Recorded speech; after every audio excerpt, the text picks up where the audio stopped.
Hi friends, today I will discuss polynomials second lesson. X square minus 3 ఏమవుతుందా అనుకుంటున్నారా?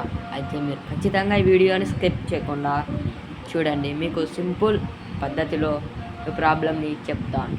Okay, first of all given p of x is equal x square minus 3. ఈ square minus 3ని ఇంకొక పద్ధతిలో రాసుకుందాం. X whole square minus √3 whole square. Okay, ఇది first second పద్ధతి. Okay, ఇది మీరేం పెట్టుకోవాల్సిన అవసరం లే, పైన నేను మీకు గుర్తుండాలని చెప్పాను. తరువాత ఏ ఇజ్ ఈక్వల్ హియర్ ఏమవుతుంది ఇడా, దీన్ని చూసుకోవద్దు, దీన్ని చూడాలి. ఏమవుతుంది, ఏ ఏమైంది 1 అయింది. బి ఏమవుతుంది, మీరు -3 అనుకోవచ్చు, కాదు, తప్పదు.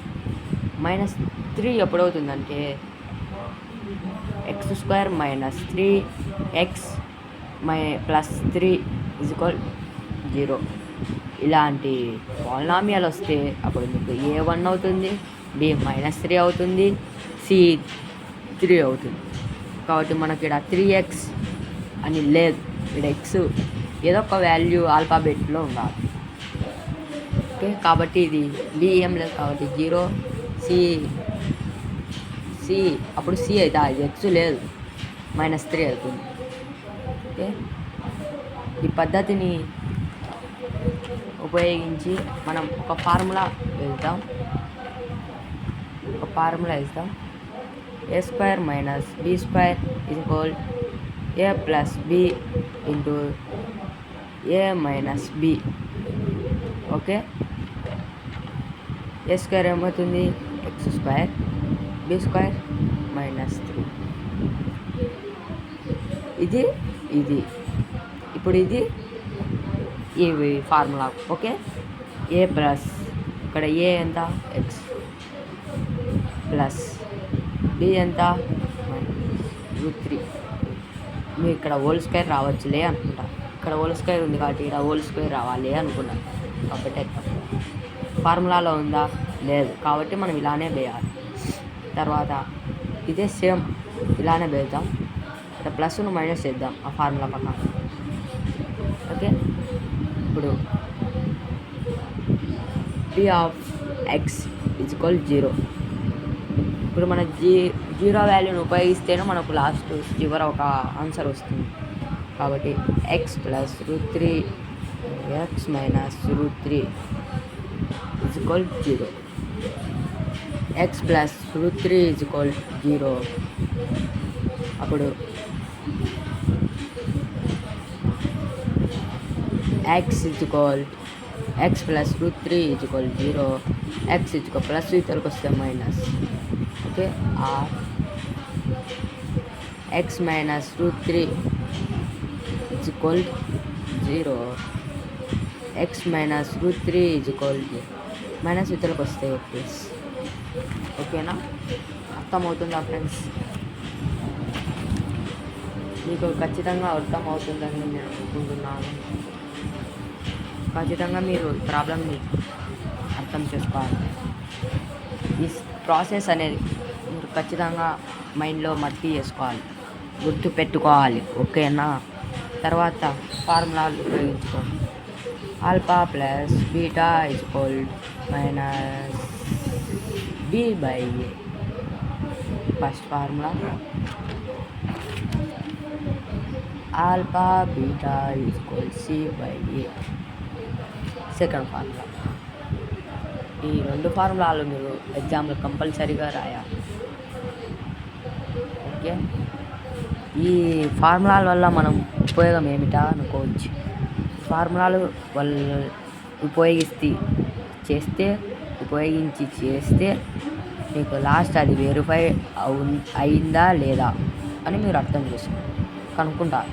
ఇప్పుడు ఇది వెరిఫై అయ్యింది లేదా అని ఎలా కనుక్కోవాలి, ఇలా √3 మైనస్ √3 వచ్చింది కాబట్టి ఇది వెరిఫై కాదు. కాబట్టి మనం దీన్ని ఖచ్చితంగా మనం వాడాలి ఫార్ములా. ఇక్కడ ఆల్ఫా ఏమవుతుంది, ఆల్ఫా ఏమవుతుంది √3 లేదా మైనస్ √3 ప్లస్ రాయదు అట్ట రాయకూడదు.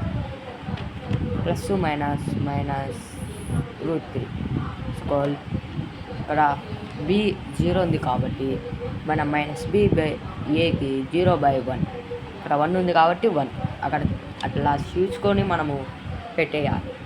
√3 cancel, 0/1 0. Okay. Alpha beta same ఇక్కడ ఎలా రాసాము ఇక్కడ కూడా అలానే రాసుకోవాలి.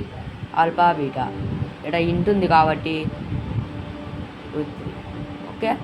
సి ఇక్కడ -3 ఇక్కడ -3 ఏ అప్పుడు 1 వచ్చింది కాబట్టి ఇక్కడ 1. 3 3 సార్ 9. 9కు రూట్ ఏమిటంటే 3. -3 ఎందుకు వచ్చిందంటే ఇక్కడ మైనస్ ఉంది కాబట్టి మైనస్ పెట్టేయాలి. ప్లస్ మైనస్ మైనస్ అవుతుంది కాబట్టి మైనస్. సో -3/1 అంటే -3. ఓకే.